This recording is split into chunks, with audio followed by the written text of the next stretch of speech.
where we talk about history and our girls. I just met Carly's new cat. Yup. Blair just met Jennifer. Ugh. I think we talked about it on the Patreon, but we haven't talked about it on the...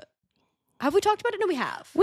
We have, but like not in a way that like I've never met her, so now I have a whole different frame of reference. She loves Blair.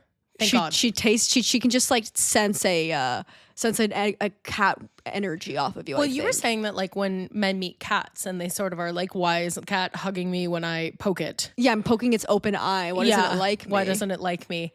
And it's like, well, so if you're actually like just kind of calm, they like you more. There really is a bit of sense to boys or dogs, girls or cats. 100%. No, when I say this, and people want to be haters, but you can't because it's true. There is a certain thing where it's like, to me, I understand cats completely. Mm-hmm. I understand a need for space. Yeah. You know, a sharing the space quietly kind of situation. Yes. I think a lot of, not, and this is obviously an oversimplification, but I do think a lot of times, you know, men expect kind of immediate undying love. Well, yeah, because dogs have been conditioned to rely on humans for everything. Yeah. You know, like, and so they love because they have need. Not to say I love dogs. No, I love dogs too. I love both animals. I think cats get a bad As a true rap. bisexual. As a true bisexual. I like cats and dogs. Good people on both sides. Good people on both sides. Everyone's got a point. Exactly. So Blair met Jennifer. That was huge. She's hiding now. She doesn't really understand what podcasting is yet. But No, we'll teach she her. doesn't She'll get it. learn. She'll learn. Well, I feel like our tone of voice changed from kind of being like, where's her ball? Oh, I've got the thing set up. Hi. To like, welcome back. Yes. Do you think you'd be a good radio announcer? I would love to be. I don't think I you would. would be. I would love it. I don't know if I feel like I would not be good on the radio just because you have to talk every single day. I think you'd be a good Much Music VJ. Oh, I would love that. Yeah, Much Music Canadian MTV, for those of Canadian you who don't know. MTV, And they read would a have VJs, video jockeys. Why don't you read a book? Why don't you read a and book? learn about your history? Learn about your history. That's so interesting, the noise that just came from the other 1 room. second. Just kind of water falling. What happened? I can't see anything. It sounds like it's maybe the sound of claws on the ground. Okay. But why are your claws on the ground? Well, I've never heard that sound before in my life. Well, now she's back here. Yeah. She's done. She's done. What's done is done, and what's she's done is back in the room. It's awesome to just hear a cat make a noise in another room. A new noise. Yeah, like a brand new noise. You're like, okay. What was that? What was that? Cool. We're doing a series on the Kennedys still from now until the end of time. Honestly, the Kennedys are going on forever, and the way we're not even close to done. No, I got at least 5 episodes. I think we should try and wrap it up by December. Yeah, Does that seem right? we could try. We can try. We can make an effort. Yeah. Well, because also we're gonna do a whole different series in December, so we're gonna derail ourselves once again. Of course, as we must do. Yeah, and I want guests this fall. Oh, that's I fun. haven't brought it up to you, we but can I go back really to the want to studio. I want to go back to the studio, get a couple guests in. Yeah, that's fun. I forgot that we have this, that we could go to a studio. Like I know, and really, have really guests. forgot about it. I know. I always like having guests on the podcast, and then I forget it's a thing we do. Yes. So that would be fun to do. It's a tricky thing. Yes. How are you, Blair? What's new? Girl, I'm fine. I was telling Carly I've had a bit of a week. One of those self-doubting weeks. One of those weeks. Kind of driving you crazy. But now I'm on the up again. I filled, I did a lot of random online shopping, which isn't like me. Yeah, I'm you not don't, but a I retail love therapy girl. But sometimes it just hits. Sometimes it just hits. I think I just like, there's this really nice store near my house. I was telling Carly, and I was just having a meltdown on Sunday, and I went in and bought a $60 body spray. As you do, but that's what a $60 body spray is I know. for. And you know what? I really like it. It's like one time I did a really bad audition, and then I went to Union Station. They have that huge fucking Sephora there, yeah. and I bought like a $40 hand cream. Yeah. Sometimes you just need something that you will use, but costs like $40 more than you need it to. Way more than it should Yeah. ever cost, but that's the point of it, because you're trying to bring yourself back, you know? Yeah. You're like, maybe if I have nice things, my life will be nice Treat too. yourself. It's literally treat yourself. Yeah. So I'm feeling better. I'm feeling better now. Feeling better today. You know, we're going through the motions. Eventually, if you just kind of go through the motions, things turn out okay. Yes. Well, we were saying at lunch that Yeah, we went to lunch. we went to lunch. We went to lunch before this. Get jealous. Yeah. And stay it. And stay And jealous. stay jealous. But She drives me nuts. Stop. Mama, Jenny. Sorry, guys. We gave her a full churro treat, and then played with her before this, and Yeah. she No, is she's crazy. wilding. No, she's crazy. Why can't you go to sleep? You sleep all day, Yeah. but not when we podcast. But you were saying when we were at lunch. Oh, October is just like, this is always a weird time of year. Yes, Always a weird time of year. Because I also think that everyone's kind of going on like, everyone's kind of forgotten everything they did in the spring. And so all you can think of is the inaction of the summer. Yeah, you're And so right. if you're not immediately like thrown into the like craziness of the fall, you're like, the back to school. well, I'm useless. Yeah, I'm nothing. I'm nothing. I'm useless. Whatever. Definitely. Yeah, That's so real. Yeah, that's kind of where it's at. I was telling you that I handed in my book to my agents and I've been going insane because I just have to wait for them to give me notes. Yeah, sure. And I don't want notes. Here's the thing about that. I don't want them. I want them to say it's perfect. It's Every ready to single go. time I'm in a creative relationship, I'm always like, oh, I really love feedback. I thrive on feedback. That's a not true. lie. That's not true. That's kind not of- true. That's a lie. That's me lying. When I say I like feedback, I like when people say, wow, You did an amazing you did an job." amazing job. You get it more than other people. Yeah, you just like are the voice of your generation. Yeah. You're Other so people don't prolific. Get it like This you is do. going to be this is going to be game. Okay, Zadie Smith. That's Okay, what I welcome- want. And what welcome to the what I'm deal. getting is these two chapters contradict each other entirely. You know what I mean? And it's like, that's so interesting because I'm the voice of a generation, and no one said this to Oscar Wilde. Maybe you don't get it. Yeah. Has it ever occurred to you that you don't get it? Has it ever occurred to you that we don't understand great minds anymore? Exactly. There's exactly. a I'm reason Van Gogh. why. Yeah, why You we don't haven't had understand me in modern my time. philosophers. You don't understand it. No, you simply No. will never understand You it. don't understand the cafes that I should be going to, I should be the literary salons. I should be 1920s Paris, Yeah. gallivanting around Toronto, sharing my thoughts in cafes. I want to get sent to hard labor camp for sodomy. Yeah, I will be doing being gay in a way that no one's ever been gay brand new before. way of being gay. Brand new way of being Brand gay. new way of being gay. I'm reading a book right now called Swan Song by Kelly something. And it's a compounded last name, but it was a finalist for the Women's Fiction Prize a year or two ago. Love. But it's basically just about Truman Capote and his friends. He had a group of friends called the Swans, which were these like really, really glamorous, wealthy women. Sure. Who he then Love. backstabbed by releasing a series of chapters from his upcoming novel that are basically just their secrets and their lies and their stories and whatever under like pseudonyms or whatever. And it's about the fallout of that. Yikes. And it made me realize like Truman Capote, I think, really would have thrived in today's. There's very few people that I'm like, oh, they were meant for now, not the past. Yeah. Truman Capote would have loved the modern day. Yeah. Truman Capote would have been on Celebrity Traders. You know Oh, what yeah, I mean? Truman absolutely. Capote's in their Celebrity Big Brother house.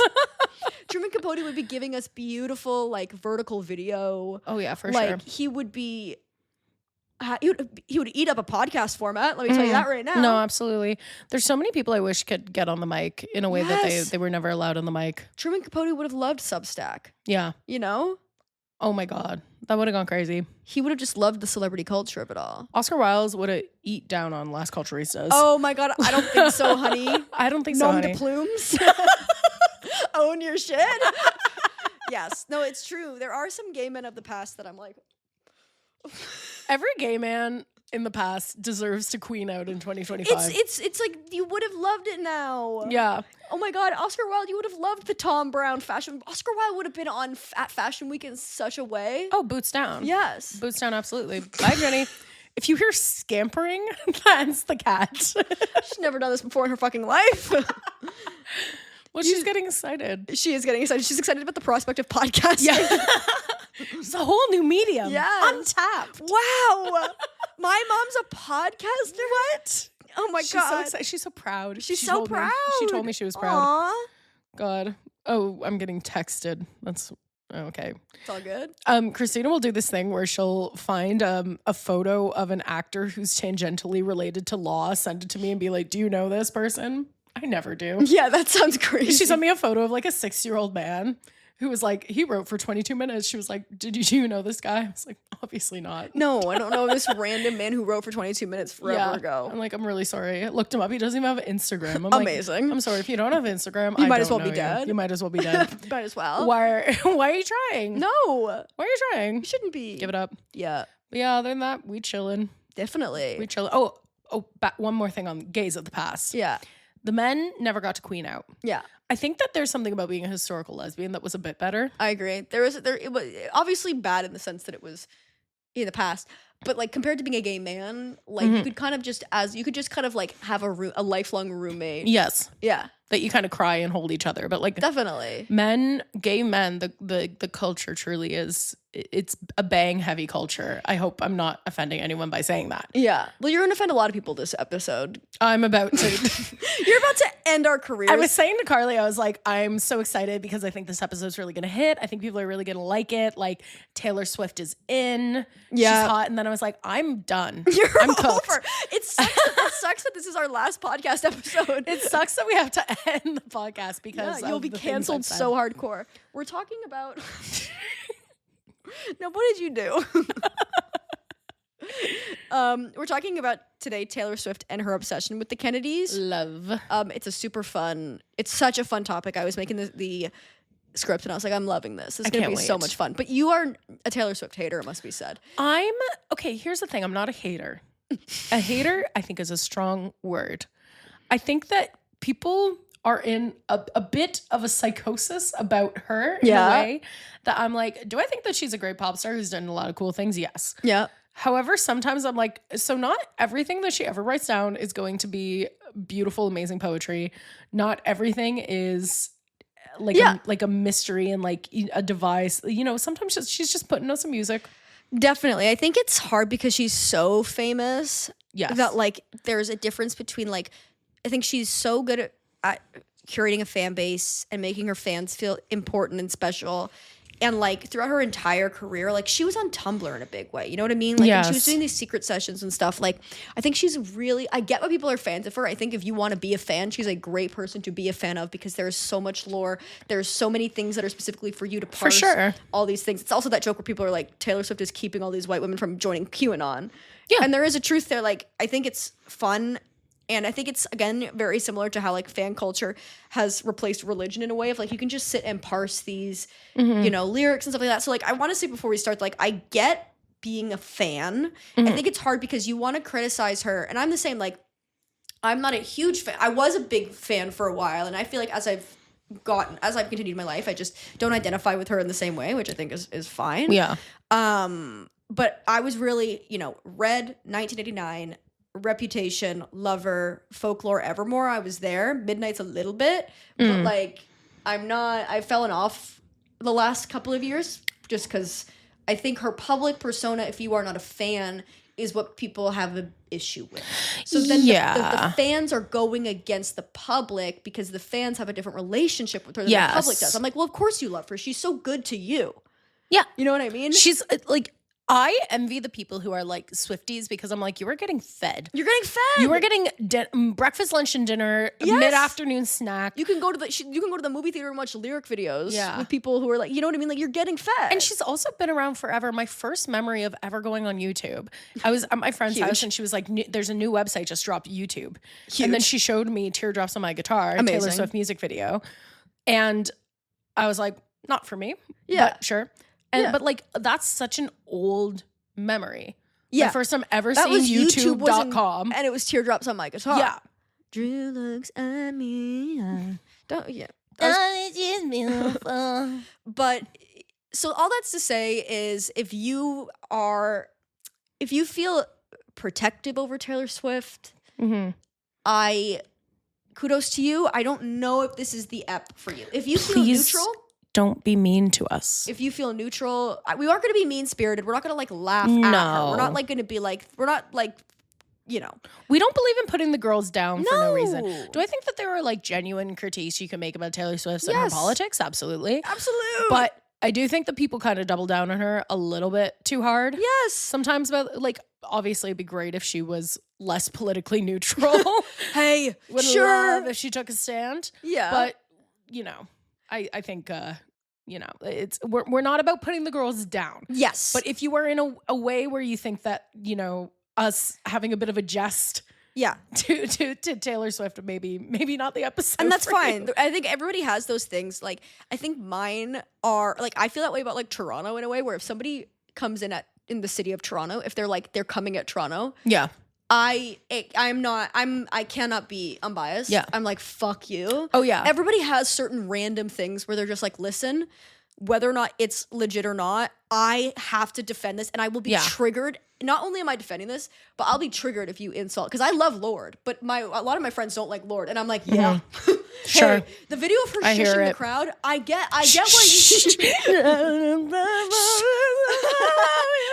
shush the crowd, but that's my fucking girl. To shush the crowd and then sing badly, God, so that's good. my girl. What a girl. But I can't and I get defend her. that. I get her. I get her on a spiritual. Shut up.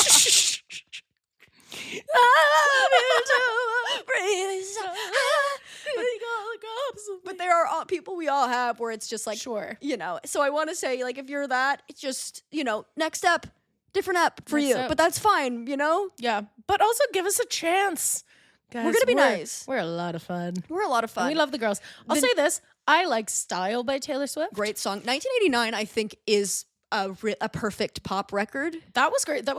1989 came out in the first year I basically ever listened to modern pop music. Oh, what a great year to start listening to modern pop music. It really hit, yeah. Yeah. So I was like, shake it off. I was like, wow, it's fun to be at a party. Yeah. And shake it off. I was talking about this with my friend Sophie. We were talking about the new album and stuff.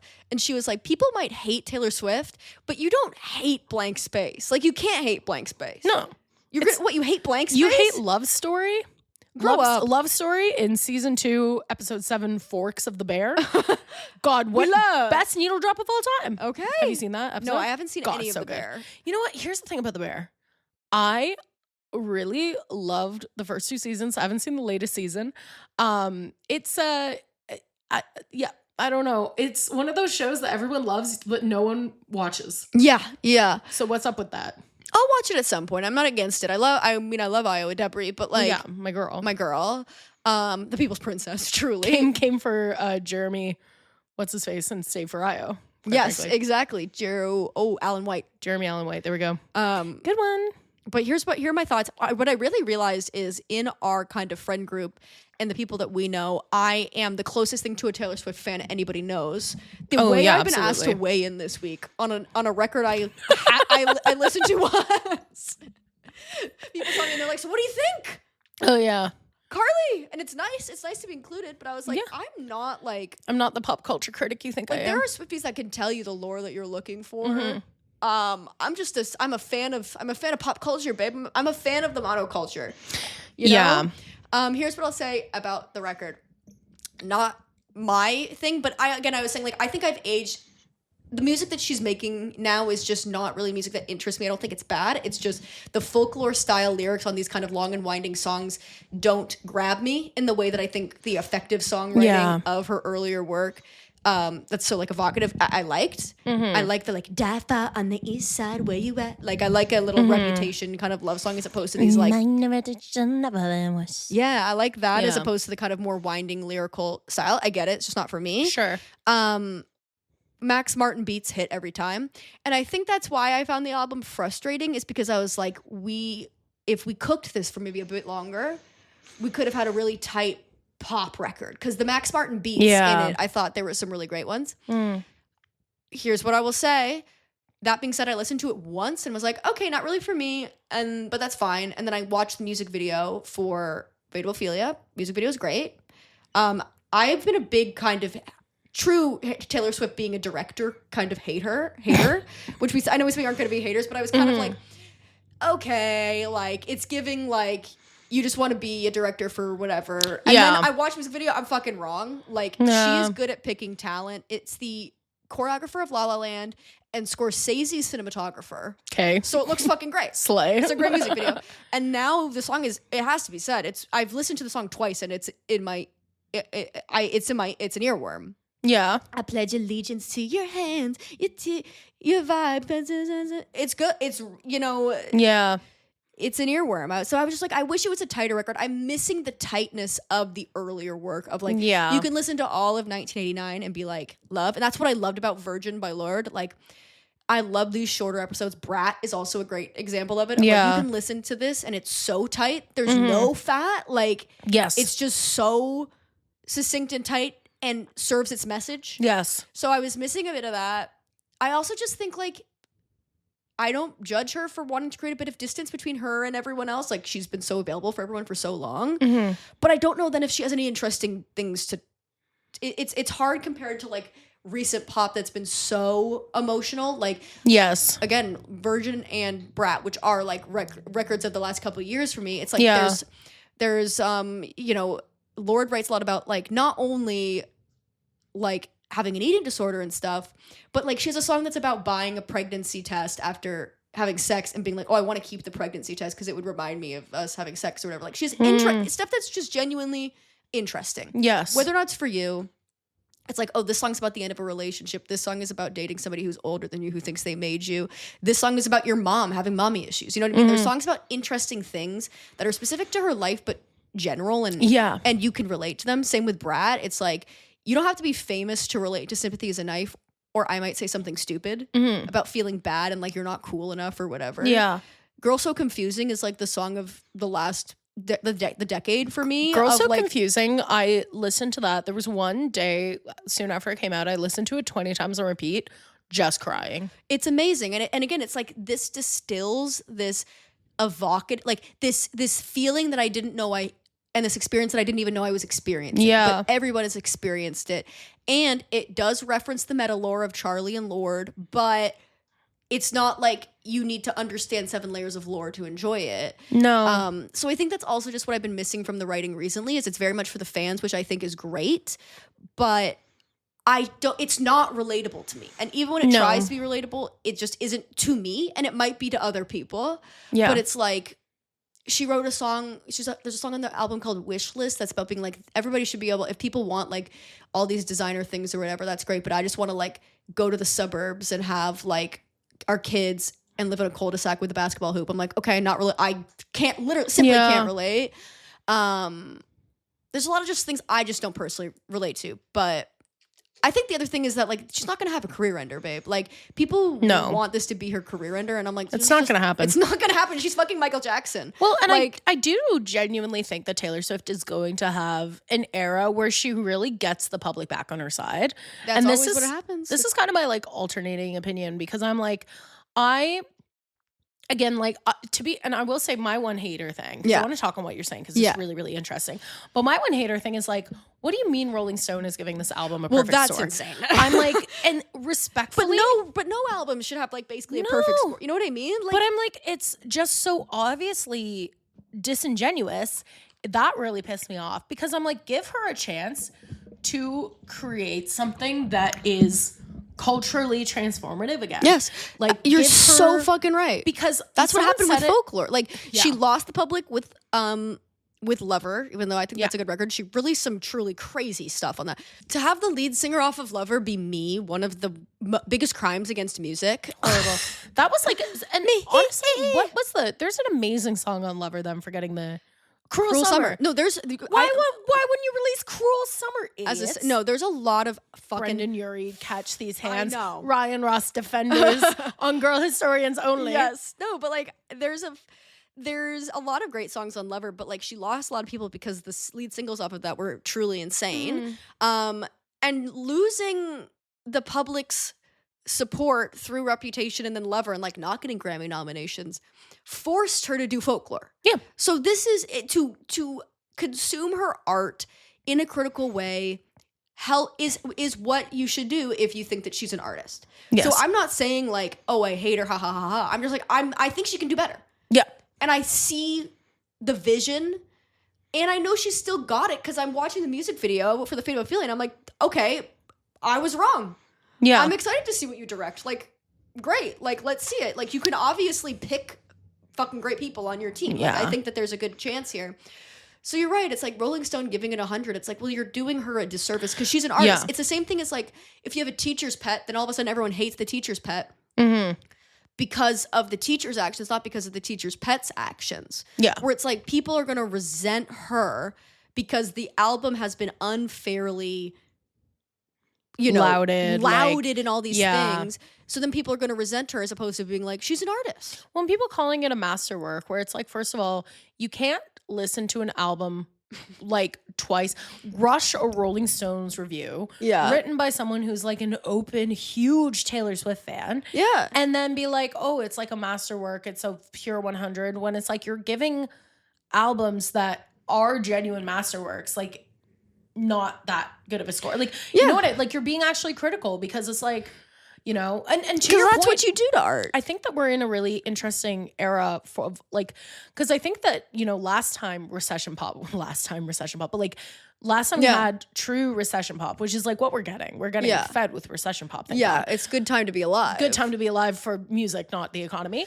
But like last time we got, you know, the like, let's party, let's throw it up, let's put our hands up in the air kind of stuff.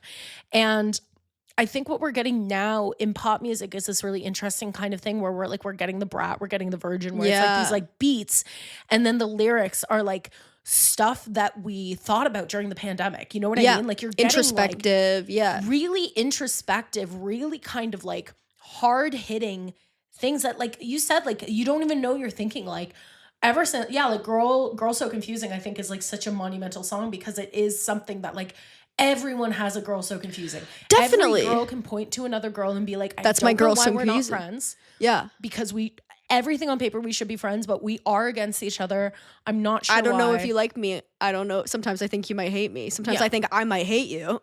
Maybe you just want to be me. Yeah, maybe we just want to be each other. Maybe because we cannot exist without being at odds with each other. And then to get that other narrative of Lord being like, oh, girl, I have an eating disorder. Oh, I have an eating disorder, girl. Sorry, not about you at all. I've been feeling the same way, but ultimately I ride for you. Like, what a beautiful, I know, I beautiful get chills sentiment at the end of that song it's when so she says, good. I ride for you, Charlie. And so it just kind of feels like there's something about someone who is like, not to say that like Charlie and Lord are out here struggling on the streets, but there's something about like they're panhandling. But like there's something about a billionaire coming in and writing songs about these kind of like extremely general concepts that I don't think is necessarily really true to even Taylor Swift as an artist. Well, totally. Like when you think about Folklore and Evermore, like the thing that was so amazing about it is like it was mainly fictional. I'll even extend that to Midnights, which was her looking back on moments in her life in retrospect. Then it allows for this distance and this interest. Like, yes, you can get these really, really interesting things, because I do think her life is not that interesting, which is fine. I don't think an artist's life should have to be tough, should have to be struggling for the art to be good. I think that's famously not true. Like some of our greatest authors are people who are also incredibly wealthy. You know what I mean? Like Lady Gaga is so fucking wealthy. Bruno Mars is so wealthy. You know, these people that are putting out really big pop songs are people who are incredibly wealthy, and their lives are pretty good.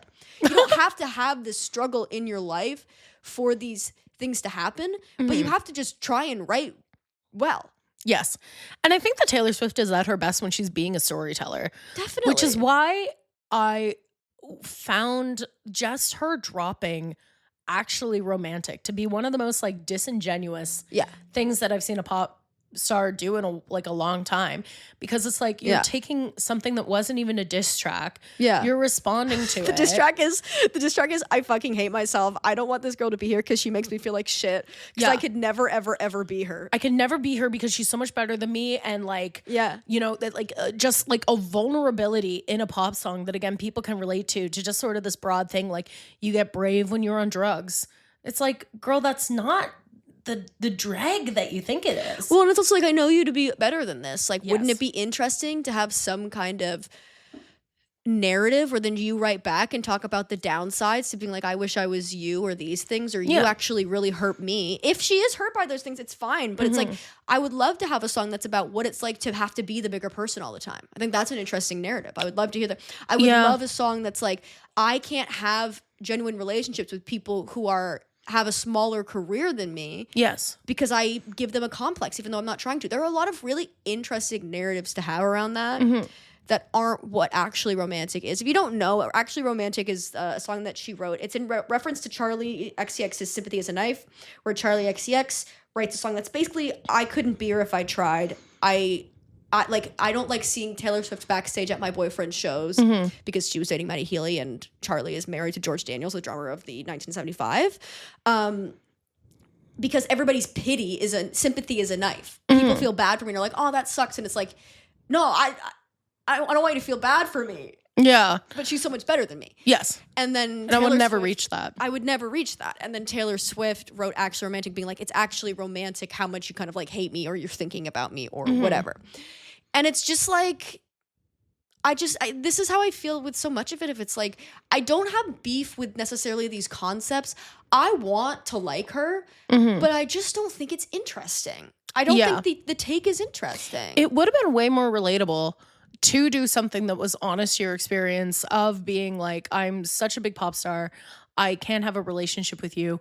No matter what I do, you're going to hate me just because of what I represent. Do something like that. Because like, as much as that seems like it would be unrelatable for most people, I think most people have that experience with someone. Well, that's the same thing as Olivia Rodrigo's Vampire, where at the end it's like, she says, bloodsucker fame fucker, bleeding me dry like a goddamn vampire. And she was talking about being like, well, I didn't know if that would be relatable because it's like fame fucker is pretty like, I'm famous. But it's like, even though nobody's been a fame fucker to me, but there's the energy of that. Oh yeah. You know, there's the energy of that. So I just wish it was better. Or even like, do you know that song by Ashley O, which is Miley Cyrus's Black Mirror character? Oh, I would love if Taylor just did like a completely concept, like quote unquote soulless satirical pop record. She just That'd did be great 9 too. Inch Nail covers. Like, I would love it if she wrote something similar to Actually Romantic, but it's just kind of like in Only Murders in the Building, Beanie Feldstein's playing this pop star, and her lead single is Just Wish You Were Me. Like, I think that'd be interesting if it's just like satirical, but it's like, it just seems mean. And I understand the narrative being like, she doesn't have to be the bigger person all the time, but I'm like, if you're going to release that, then you have to deal with the pushback that it doesn't look good. Yeah. Well, and I think like, I was thinking back to when she wrote Mean. Yeah. And what a good kind of Yes. comeback song that is. Because it's so simple. It's like, one day I'll be doing better. Yeah. And you're just going to be mean. You'll always be mean. You know what I mean? And I'm like, and that's it's got the energy. You're so right. Like, it's got the energy of everything is, not everything is romantic, actually romantic. Cause it's like, whatever. You're going to be talking in a bar about how I can't sing, or being like, you are obsessed with, like, why are you fucking talking about me when you're doing nothing? Yeah. Yeah. And it's just like that, to me, is such like a fun song. She also must like a teenager when she wrote it. Yeah. And it is how it feels like when someone's insulting you and you're a teenager. It's sort of like, well, you're just mean. Yeah. And like, it's taken me a long to realize that. And I think it's just kind of like, that's what it's missing. Like, if you're going to do something that's kind of like a little bit like on purpose snot nosy, like, do it in a way that's like at least fun and not trying to like cheap gotchas. It's got a bit of the energy of that of Euphoria thing where Cassie's like, I have never ever been happier, and she's like sobbing. Of like, I love Happy Taylor. Like, my favorite records are the ones about her falling in love and stuff like that. Those are my favorite ones. But it doesn't ring true necessarily. And I wonder if that's because she wants to create a distance between herself and other people so she can live a regular fucking life. Like, hey, fucking fair enough. Like, I'm not going to judge that. But then that's what folklore is, right? Like, you can create these narratives and do these creative projects that have distance from you. Yeah. Like, I would love it if she's just doing give us your Regina George cunt brat pop record where you're like, I'm playing a character this time. That's the concept of this, is I'm basically playing a character of myself, and this is what it is. That's kind of what Reputation was a bit. Anyways, I just wish it was better. Like, I think she can do better. Yeah. No, I agree. And again, please don't cancel us. We love, like, discourse. People are allowed to like and dislike different things. This is not us saying that we are the experts on this by any means. This is just personal opinion.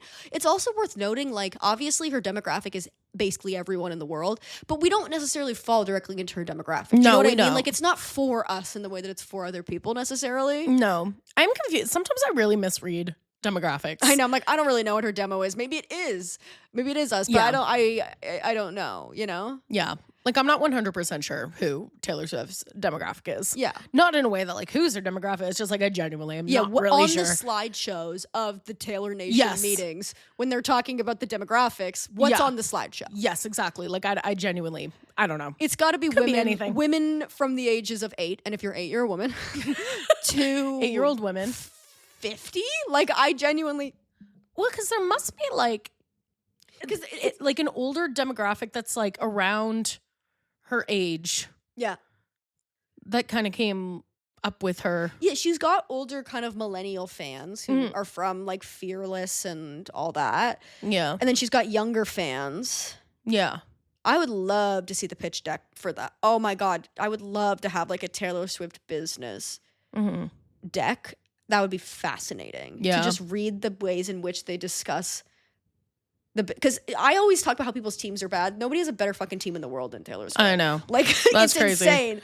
Like her ideas she are get so that? good. The way that she like has fostered a fan base is like it should genuinely be studied. Which Yeah. again, I'm like, this is the interesting parts of her that I think if the public discourse focused more around that than like, I don't know, the self-referential genius mastermind of it all. Yeah. I'm like, she's fucking great at this.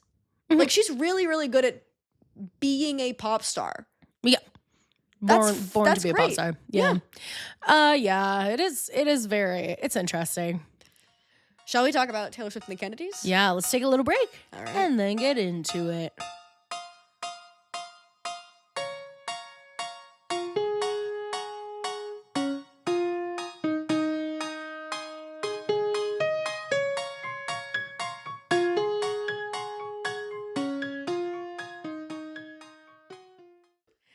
Hey, history lovers, quick detour from the past to your present. That's right. Let's talk about dinner tonight. If you're like me, by 5 p.m., you're negotiating with your fridge like it's a treaty. Spoiler alert, it never wins. So that's why we started using HelloFresh. Yes. You pick from over 80 recipes each week, and they send you fresh ingredients right to your door, and then suddenly dinner doesn't feel like an unsolved case. It's fast, easy, and it actually tastes good. Honestly, it does taste good. I do really like the recipes, and no deciphering ancient scripts or guessing what's for dinner. And the best part is that it is flexible, so you can skip a week, swap proteins, or change your box size. HelloFresh adapts and changes to fit your life, not the other way around. No, exactly. So if you're ready to stop doom scrolling and start dinner, try HelloFresh. You'll get 50% off your first box with free shipping. Head to hellofresh.ca and use code GIRLHISTORY50. That's hellofresh.ca code GIRLHISTORY50 for 50% off and free shipping. Yes. Okay. Carly's got the craziest text up on her phone right now. I can't even describe to you guys. It's so tiny. It's a PDF. Yup. Of my notes. Okay. So we're talking about Taylor Swift and her obsession with the Kennedys. Can't wait. Her I know relationship with nothing Connor about Kennedy. this. It's so much. This is a special interest, hyperfixation of mine. Yeah, I could tell. I was so excited for us to do it. I was boots on the ground when it was happening, and I also love the Kennedys. So it's like a mix Yes. between two of my worlds colliding, and it's just objectively fucking funny. Okay, sure. It's just objectively fucking hilarious. I can't wait. So her public kind of fascination with the Kennedys, as far as we know, starts in 2011. Okay. In August of 2011, she brings her friends to lay flowers on JFK and RFK's graves. She's so cool for that. Makes her posse come. These pictures, if you can find them, I'll send them to you. If you want to put them in the video, you can. You don't have to. Are so funny because her and her friends, none of them look like they're dressed from the same era. Taylor Swift is wearing like a 1950s dress with like a pump. Oh, Her sure. other friend is wearing like a 2010s romper and cardigan, and her other friend is dressed like she's from the 70s. And there's some emo guy in their posse. Oh, too. I love this. And they're laying flowers on JFK and RFK's graves. Well, have you ever seen that there's like a video that's going viral right now that's Taylor Swift doing Bad Blood, like in the Reputation era or whatever? No, okay. And it's like her and her posse's like on stage with her. Is this so the one it's with like, Lena Dunham? Yes, and then so it's like everyone's in these like high fashion outfits, stilettos, and then Lena Dunham's there in theater blacks, Theater blacks. like black jeans, black top, like no makeup, Little loafers. yeah, little loafers, little fuck ass like bob haircut, and she's going like, yeah. It's like next to like Carly Claus I in like know. a full lingerie set. Yeah, like the Victoria's Secret models. Oh, to be Lena Dunham. I know, in that I era. know. Just catching every Yes. possible stray. Kelsey Ballerini is in these photos as well. Love. Love. She went to Who the hell the is to the that? grave. She's like a pop star. She's like you know the term Kia. Kia? No. It's like a pop star who's like has no fans kind of thing. love. Like you know like what we kind of have now like a B-list pop star. Okay, sure. Like somebody like I love her, but like Carly Rae Jepsen is kind of a Kia. yeah. I mean like she has fans and people love her and she makes good music, but she's like not like an A-list pop star. Okay. Does that make sense? I hear you. So I that's hear kind of you. what Kelsey Ballerini is, but that's throwing strays at Carly Rae Jepsen because Carly Rae Jepsen makes some great I was songs. gonna say Carly Rae Jepsen has a lot of fans. I'm one of them. Yeah, me too. Love her. Also in August, Taylor Swift does an interview with The New Yorker where she says, "I'm just so obsessed with the whole history of JFK and RFK." And she recently says that she's completed a 900-page book called The Kennedy Women. She's completed. She's like read it. Oh, okay. She didn't write it. Okay, I was gonna. You're like, damn, I'm like, Taylor. When does she have the time to write her, like, I to can't write do her shit. 900-page Kennedy book? Sorry, who's texting me 1 million? Oh, it's a group chat. I don't care.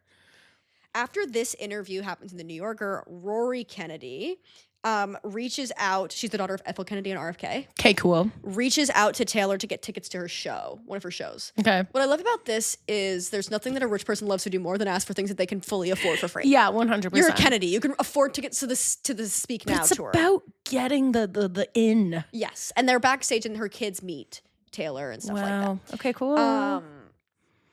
At this concert, Rory gives Taylor Ethel Kennedy's phone number. Cool.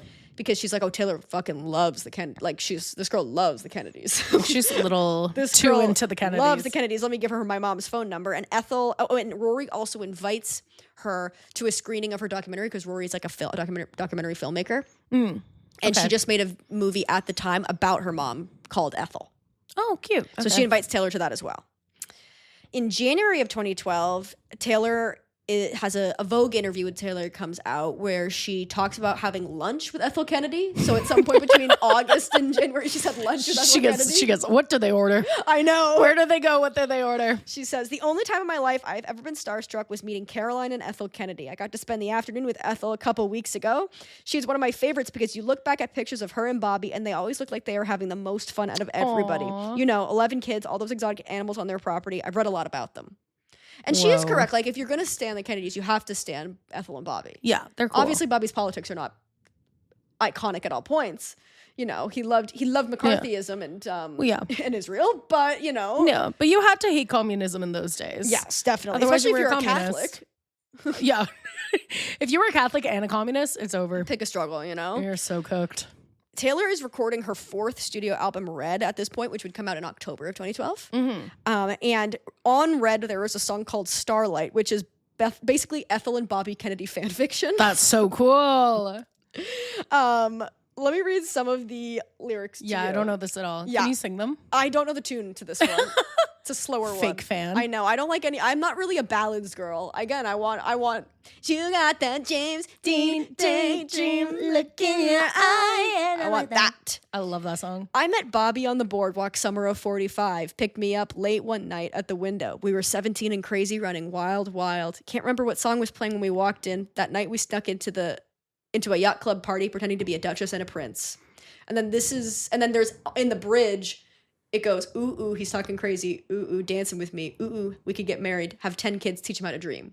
Now, the reason why I've selected both of these passages from the song is so completely incorrect. Because the whole... and I've selected them due to them being wrong. Yeah. And maybe that's just because these details make for better songs or whatever. But as we know, Ethel and Bobby met while skiing in Mount Tremblant when he was dating her sister.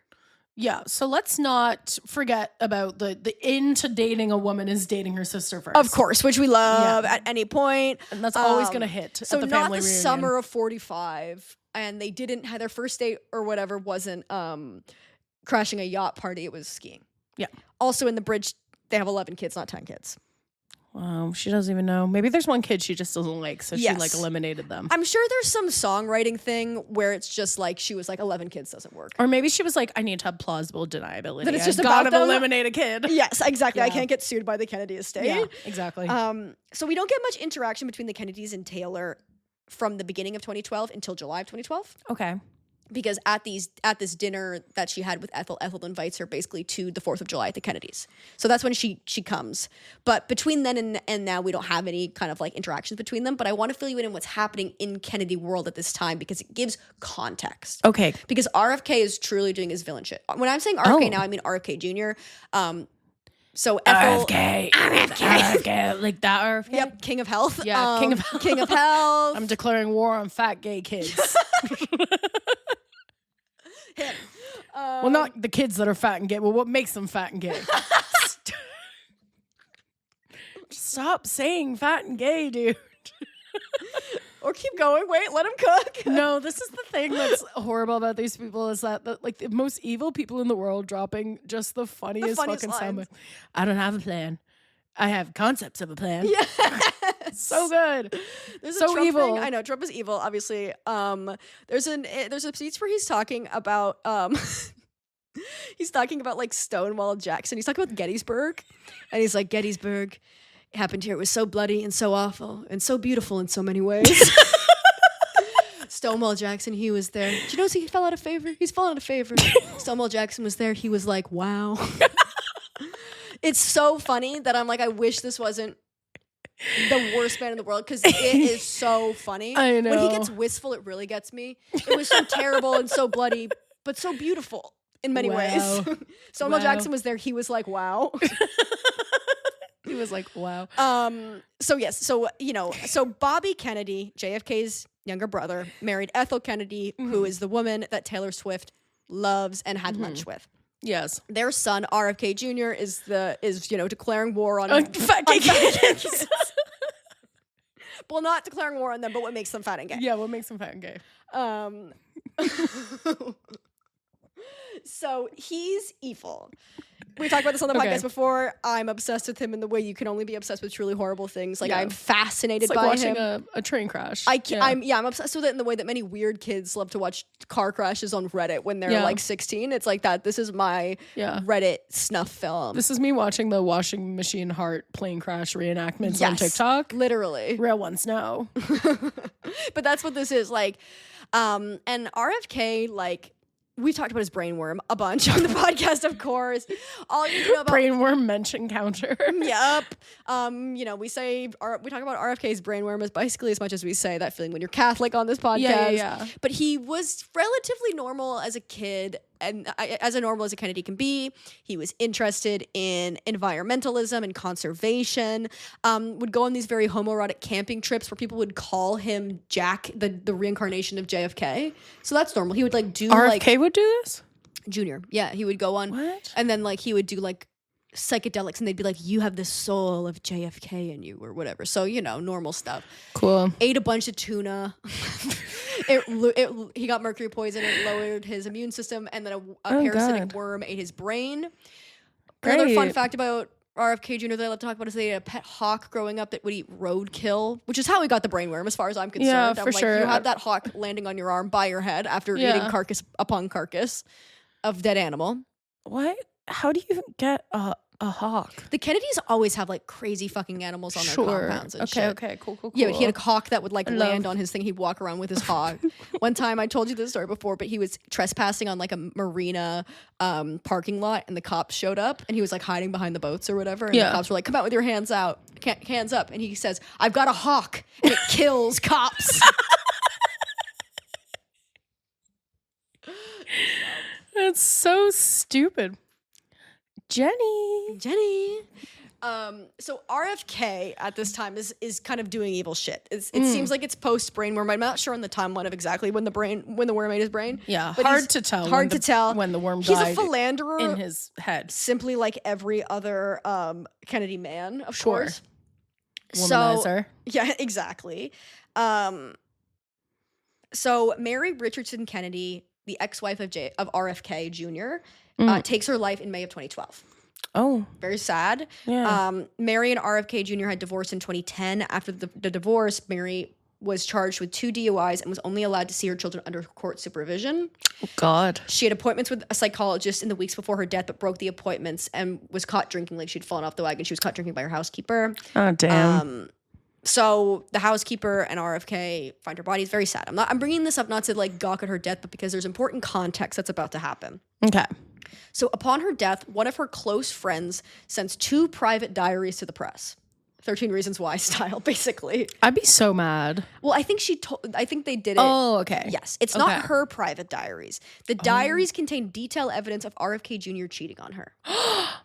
These diaries explain that the infidelity might have been connected to Mary's suicide. Like part of the reason that she was suicidal was because of the in-depth examples of his cheating on her. Oh my God. The documents, which Kennedy and his lawyer have neither confirmed or denied to be his, amount to 398 pages.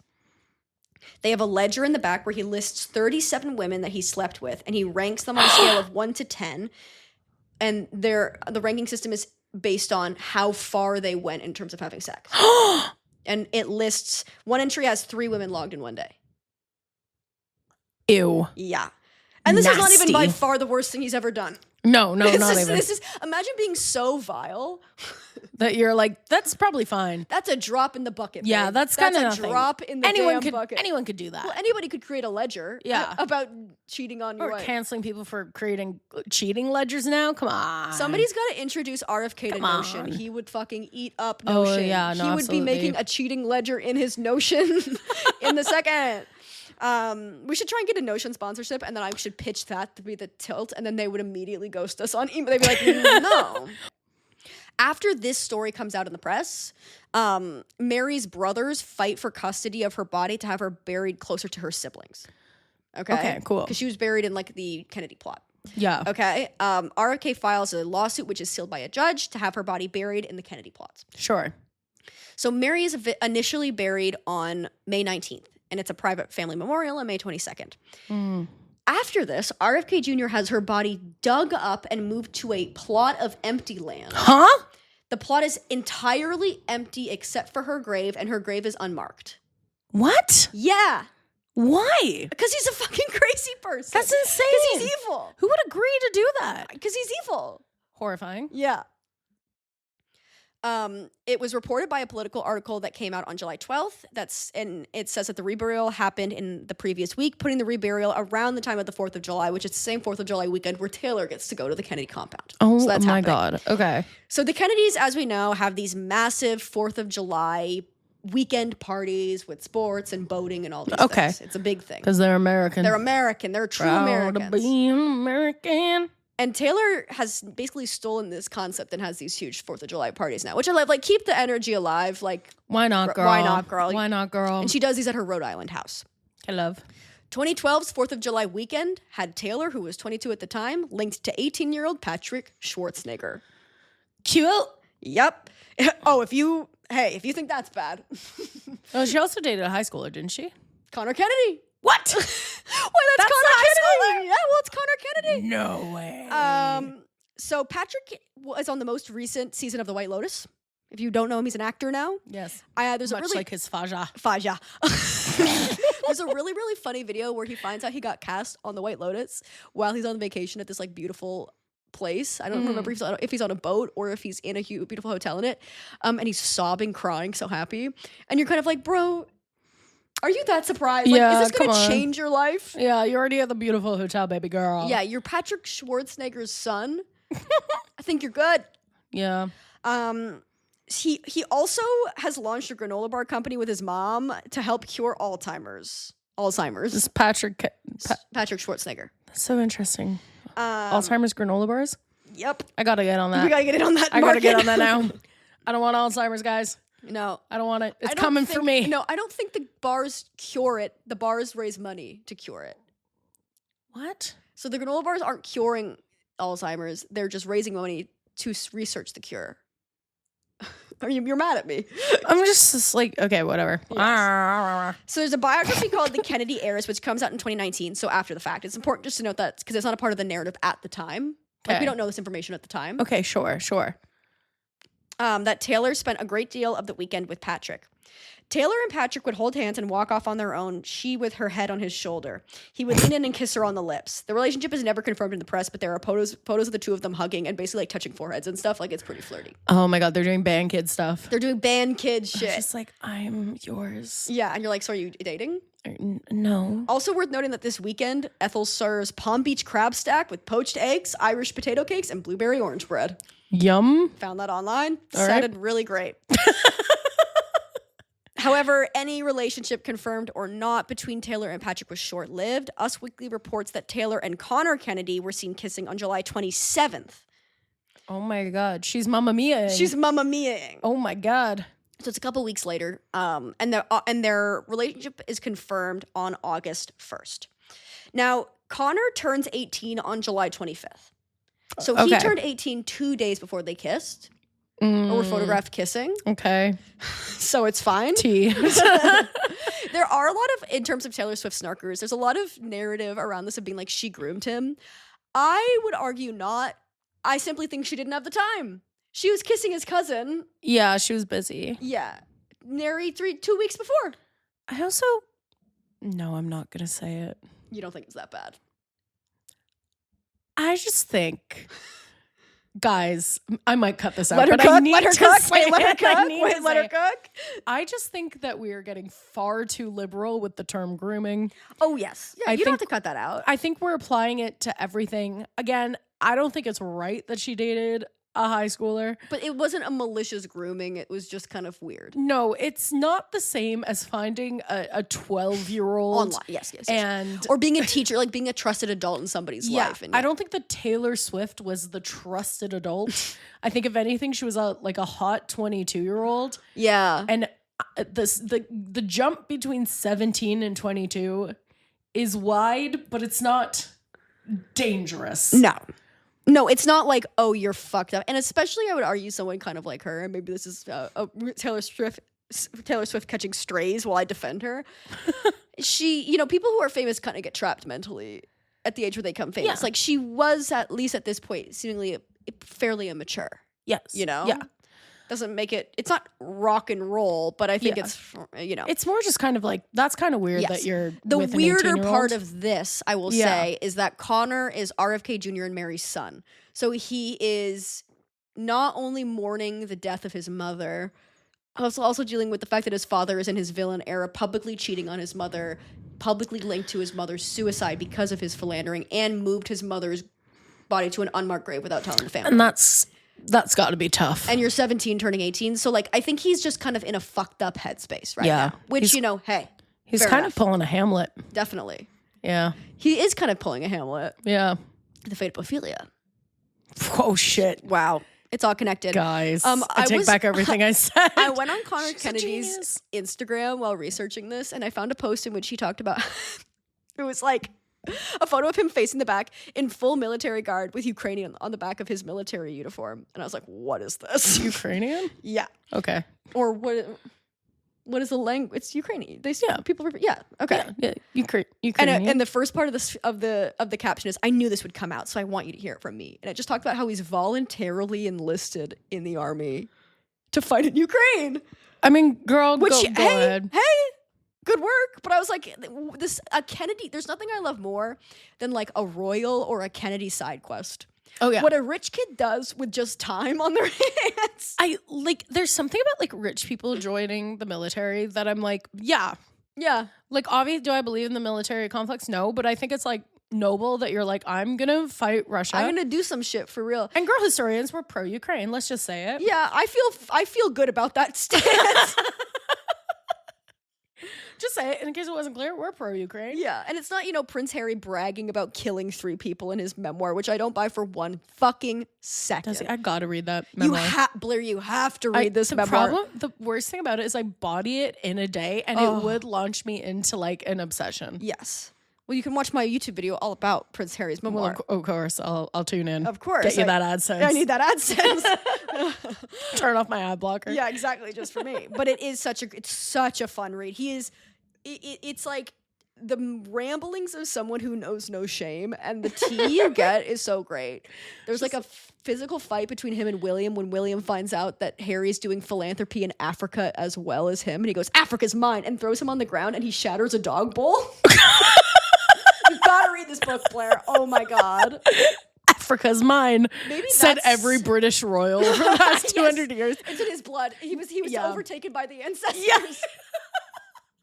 Africa's mine. It's like, it's so interesting because he's still saying it, but it's in a different context. It's in a now. different context. Yeah. Maybe we But do he's some kind still of hitting it. royal history, modern royal history for Christmas or something. Yeah, that could be fun. History of Prince Harry. The Prince Harry, Prince William drama. Yeah, why not? Anyways, how did the other Kennedys feel about Taylor and Connor dating? In Us Weekly, Ted Kennedy Jr. gives an interview where he calls Taylor a Kennedy groupie. That's so funny. The Kennedys are so crazy, man. They'll just talk to the press and just say something fully messy. Like they have no self-preservation at all. No. They have no self-preservation Well, at all. respectfully, what's the press going to do to them? They're the Kennedys. I know. That's what's beautiful about it. A Kennedy groupie. On August 2nd, Us Weekly reports how Ethel feels about Connor and Taylor. Ethel Kennedy denies rumors that she was their matchmaker. Sure. And when they ask Ethel if Taylor would become a Kennedy one day, if she could see that, she goes, we should be so lucky. Which could either be like, well, we should be so lucky, or we should be so lucky. Like, you know what I mean? Yeah. It's hard to know. So rude. I know they're not technically WASPs because they're Catholic. Mm-hmm. But it is hard. WASP doublespeak is hard to understand at times, of being like, she could just be being genuine, or she could be saying the meanest fucking thing in the entire world. Well, because the difference between the WASP doublespeak and the Catholic sarcasm, yes, can that's what I'm be saying. difficult, because Catholic sarcasm is really on the nose, but if you don't know what you're looking for, you could miss it. I can't read it in text. You know what I mean? I'd have No. to hear the audio. You can't read it. Well, this is talking to any one of my uncles. Impossible. You're like, so are you making fun of me? And like, I'm not really sure. I don't understand what's going on. You have to talk to me, or Yes. you have to send me a separate text telling me what tone of voice you're using. Yes, literally. Yeah. But the WASP doubles speak is a little bit more like, oh, It's judgmental. like It's a bit more really judgmental. Yeah, definitely. Yes. Patrick Kennedy was hosting a mental health forum at the Kennedy compound that August and interrupted the conversation about mental health to point out Taylor Swift walking by in a bathing suit. Hot. She looked hot. Creepy as fuck. That's cool as hell. He said, I couldn't resist pointing out to the group during a brief lull in the dialogue that the girl in the bathing suit walking down the path to the docks was Taylor Swift, who was then dating my nephew and probably already composing the song about their breakup. Rude as fuck. Awesome. This is the family you want in on, Taylor. You got that James Dean daydream. When asked what her favorite Taylor Swift song was, Caroline Kennedy says Romeo, which is not a Taylor Swift song.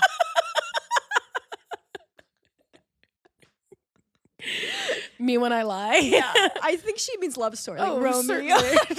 I love Romeo. My favorite Taylor Swift song is Romeo. Romeo. I love Romeo. What about it? That's so funny. Oh. Okay, now let's talk about the house. You don't know about the house. Because you No. don't know anything about this. No, what's the house? I don't know anything. Okay, so on August 13th, Vanity Fair cites a Boston Herald article about Taylor Swift buying a home across the street from the Kennedy compound. Please. So this is on August 13th. They Please. announced their relationship publicly on the 1st of August. She buys a house across the street on the 13th. Yeah, less than 2 weeks. We're going to get into the nitty-gritty of this as we go along because it's genuinely fascinating to me. This isn't a euphemism or an exaggeration. The house is across the street from the Kennedy compound. Oh, my laptop. Okay, I'm going to pull it out. Just because I screenshotted it on my laptop to show you because it's so fucking funny. Oh, here it is. Don't kill me. Like the same street. Stop. This is the house she bought. Oh my God. I'll obviously send this to you to put in the please. video. That's insane. It's across the street. No, that's crazy. Like, think of the house across the street from you. And is that's- that house. That's the house. Which we love. So, she gets so clowned for funny. this, rightfully so. It's so funny. But I also think it's the most relatable thing to me she's ever done. Yeah. If I was obsessed with the Kennedys, like in the way I love them, but like Yeah. if I was obsessed with them, You do it too? I would. And I had millions of dollars Yeah. to just buy. Like, I would do way more cringe stuff than this. The amount of stuff the amount of things I didn't do that were embarrassing at 22 simply because I didn't have the funds. Like, we Oh, are yeah, all saved absolutely. by the fact that we don't have millions of dollars to invest in a Yeah. real estate portfolio. Thank God guys, I'm just saying, thank God I didn't have a Deathly Hollow tattoo. It was close. God made me poor for a reason. And I also think it's worth noting, like, we'll talk about the timeline of it a bit later, but the timeline she would have had to go into negotiations for this house a lot earlier than like August, than the first 2 weeks of Yeah, August, you can't right? buy like a crazy mansion in 13 days. So I think it's less so about her being like, I want to be across the street from my boyfriend, which is the narrative, because this was also around the same time as people Sure. being like, Taylor Swift's obsessed with boys, she's boy crazy, whatever, Yeah. right? When really it's more like, I think she's obsessed with the Kennedys and got invited to a party and was like, I will be a part of this lore. Yeah. I want to be in the neighborhood. I think it's way more about the Kennedys than it is about Connor, which is dark in a different way for sure. I just feel like she wanted to date a Kennedy. I don't know if she wanted to date any specific she wants to lunch with Ethel. Yeah. And she's like, if I marry a Kennedy, then I get to lunch with Ethel whenever I want. I can get in on this. It's very, do I like him or do I like his mom? You know? Yeah, 100%. Like, that's what's happening. And we'll never know. No. So Taylor did not buy the house in her own name. She purchased it through an LLC named Ocean Drive LLC, which was formed on July 31st to handle real estate. So that's around the time when the negotiations maybe would have started. I don't know if the LLC itself would be doing the negotiations or not. Sure. It lists its address in the deed. It's in the care of Flood, Bumstead, McCready, and McCarthy, Inc., which is a business and management firm with offices in New York, Nashville, and Nashville, Tennessee. Bum and Tweed? Bumstead, Bumstead, McCready, McCarthy, and Flood. Me when I have bad last names. I know. Imagine your last name is Flood, and that's not even remotely the worst last name in this.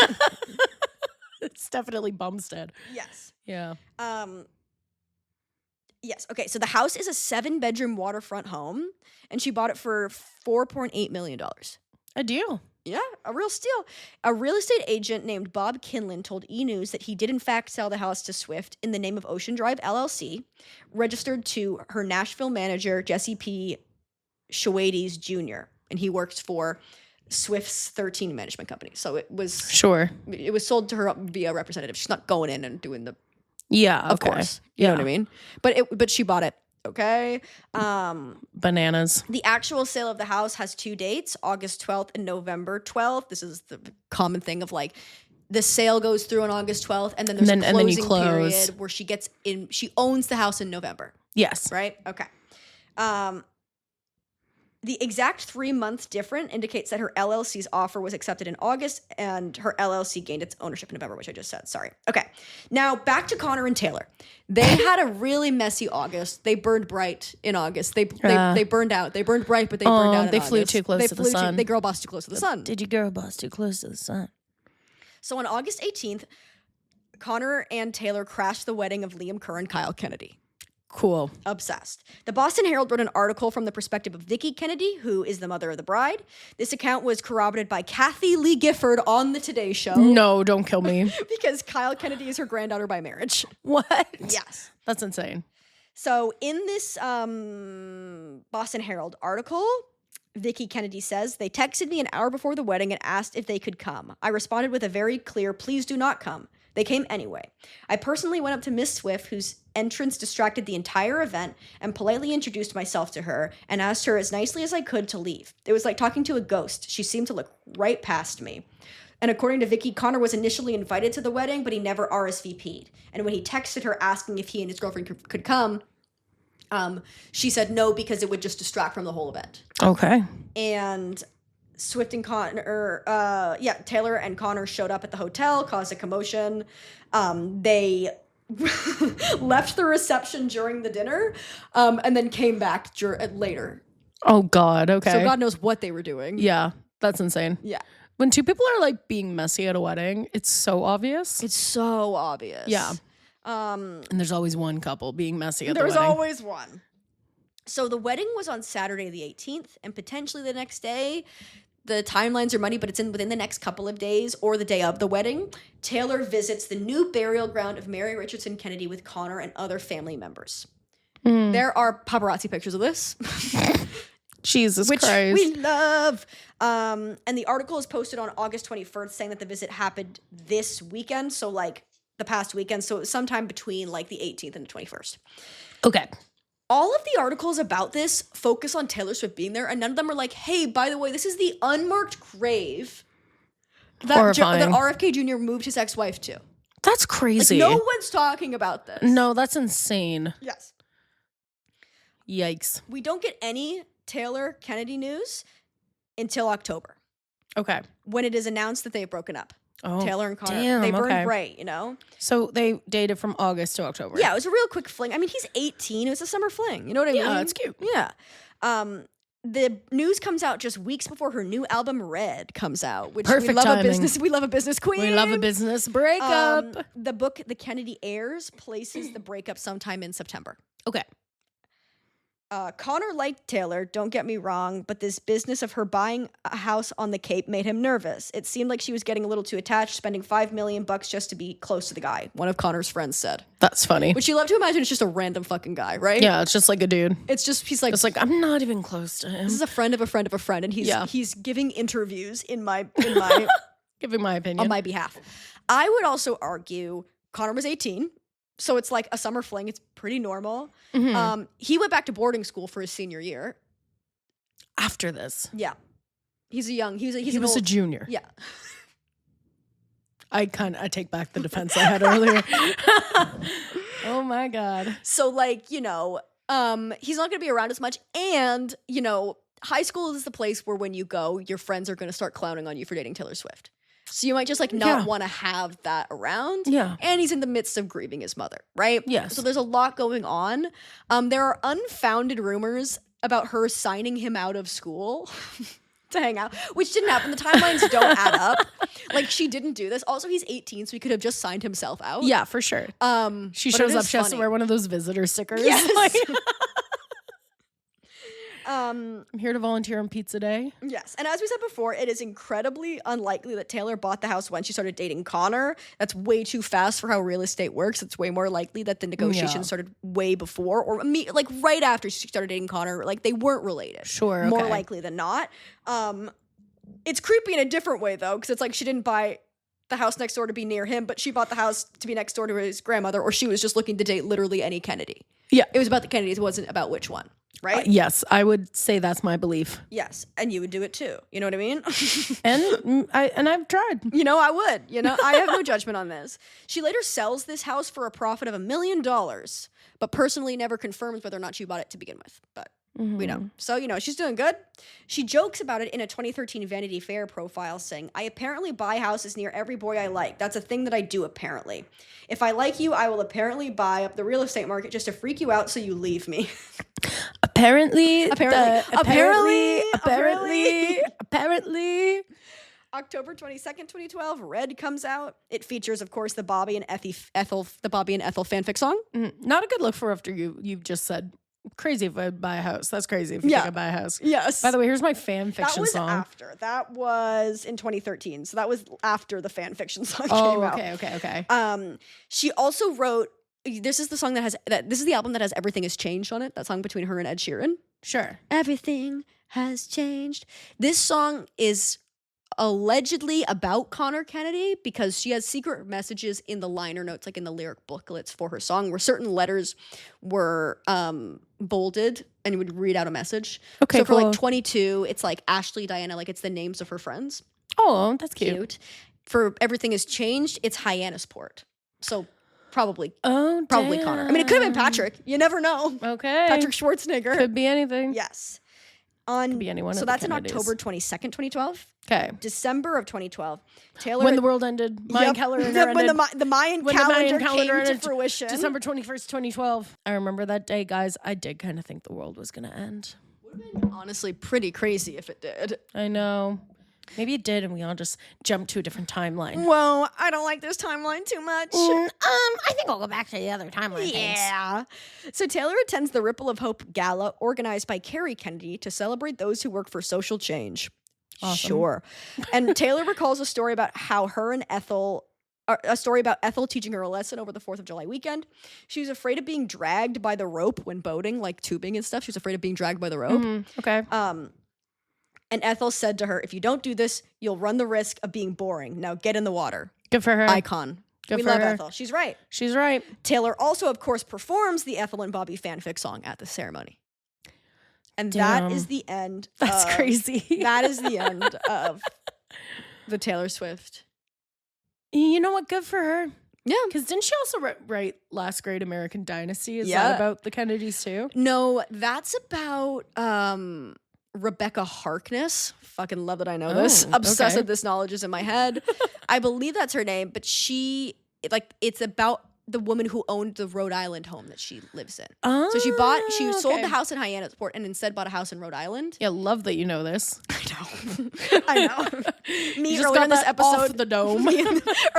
early in this episode being like, why does everybody think I'm a Swiftie? I'm like, so Rebecca Why does everybody think I'm Harkness a fan? Of lived in course. her Rhode Island house. Okay. Home to some of the most iconic 1999 secret sessions. Jesus Christ. So this was a woman who was like, she married an oil baron or some shit like that, and then he died, and she continued to live there, but like the town hated her and thought she was like a gold digger and stuff like that. Darn it. And she's like, I'm also like a disparaged woman, like Rebecca Harkness. It's like, okay. She also has a song about Clara Bow, but I don't remember what song that is. Yeah. No, I remember when Clara Bow came out. No, that was recent, I think. Yeah. But I don't remember what the Clara Bow song is. The song called Clara Bow? No, I think so. Really? Maybe? I don't know. Girl, I'm not the girl to I know. ask. I'm asking you. But I remember genuinely. clocking it because I was like, interesting. Clara Bow? I know. I was like, well, I guess Clara Clara Bow, the original Clara It Bow? girl. The original It Girl. Oh, it is. It's from Tortured Poets, which is why I don't know it at all. I've read it. I remember at the time people were like, you know, who is this historical figure Taylor's talking about? It's like Clara Bow. It's Clara Bow, yeah. We're You might fine. know her as Clara Bow. As Clara Bow. Do The famous woman. you want to do our segment? Yeah, let's do it. Let's make this tragedy about us. This is the time in the podcast where we take this tragedy. It's not really a tragedy. The She's tragedy fine. of Taylor She's fine. Yeah, sometimes the He's topics fine. are darker. Connor is in Ukraine doing, what he needs to be doing doing. the army. Yeah, exactly. These are my awards, mother, from Army. Yes. Buster Bluth. Army had a half day. Army. I love that joke. Army had a what half are you doing day. here, Buster? Army had a half day. That's so good. That is Connor Kennedy. I feel like Connor Kennedy is like Army had a half day. Army had a half day. So good. Okay, what famous family Oh. are you infiltrating? Oh God. Okay, this is a good question. I feel like I have to think of famous families. I feel like, okay. It can be any kind of, it doesn't have to be necessarily a super famous family, but it has to be some kind of famous person with other famous person. You know what I mean? So that you can infiltrate through that. No, I hear you. I hear you. I feel like I would love to know this isn't my pick, but I would love to know the vibe of oh my God, I think they're the Ferraro brothers from Paramore. Oh yeah, Who like said that Hayley Williams had strayed too far from God, so they Yes, didn't want to be in a yes. band with her anymore. Amazing. So that's what you're infiltrating. I that would family. just like to know, but Yeah. I feel like it's not going to be surprising. No. But I feel like there's another I'm trying to think of like a funner. I'll answer family. and then you can think. Yeah, while I'm you- doing that. you So I have go. two answers. One is more infiltrating, is kind of just like a friend, like kind of just getting in there, and then one Yeah. is I do think it's about time we have a lesbian Kennedy. Yeah, I think we need a sapphic Kennedy forward facing. I would love to be a part of that. yeah, sure. I would love to be a part of a public. Maybe there is one that we don't know about. I'm not like reading about like the fucking teenagers' sex lives. yeah, so- exactly. That would be weird. But it would. But what if I was like the Taylor Swift, but I was the sapphic? You know what I mean? I'm Yeah, I'm you got sapphic with the girls. Americana. That would be pretty cool. Mhm. I That's also good. just want to talk to Meghan Markle. More than Yeah. anything, I want to be her confidant. I want to Yeah. know what she really thinks. I want to know what she's really like. And I think I could really add a bit of levity to her life. I feel like she needs somebody, because I feel like all of her friends, like when she gets hate, are like, you just got to let it roll off your back. This is your path. Where I feel like I could Yeah. be like, fuck those bitches. Yeah. Ugly ass mousy haired women in their basements. Husbands don't love them. Like I think she needs somebody. You gotta hate on the Markle. Yeah, exactly. You gotta murk on the Markle girl. This is Come what you're on. doing on your day off, honey. Yeah. Exhausting. Like, Boring. I think she lame. needs a bit more of that, because Yeah. I obviously have watched all of her show with Love Megan, and she has her friends on there, and it's a lot of like heiresses who now call themselves like thought makers or entrepreneurs Sure, or whatever. sure. That she knows through Harry or like all those events, and one of her friends is her makeup artist, who's like a gay man, but it's very obvious. It's very much like he's in her life, and he's not challenging her. No. And no. that's fine. He wants to get on a private jet and go to like Mykonos. So he's Yeah. like, you go, girl. You go, know? girl. Love that. I'm gonna go to Mykonos. But I feel like she needs somebody to be like, Megan, you're being messy right now. Megan, like she just needs to girl a bit more. I would love to girl with her. I'd love to be a confidant that's a bit Yeah. kind of cuckoo. In the same way, Ariana Grande met Bo and Yang on the set of Wicked and was so happy to be around a person with a personality she blew up her entire life. Yeah, for sure. I Yeah. think I could be that for Meghan Markle. Like, I Yes, you think that could be she the would Bo and love Yang. to be around a person with a personality. And it's not even saying my personality is good. I just have one. Yes. You Yeah. know? Period. Yeah. I think on that note, I think I'd love. Why am I yawning so much? Jesus. I'd love to check in on the Kardashians Oh yeah. in the way that like I just kind of again want to know what's going on, and I feel like I could I could really get them to think differently. Definitely. And I have long wanted Kendall to be gay. She is gay. Like she, I'm sorry. right? You're like, sorry. She's this is gotta like be when gay. you said JoJo Siwa is a trans man on this podcast. Did I say that? I think you did. I need to stop. And you're like, sorry. I was like, damn, okay. You're not wrong. But Damn.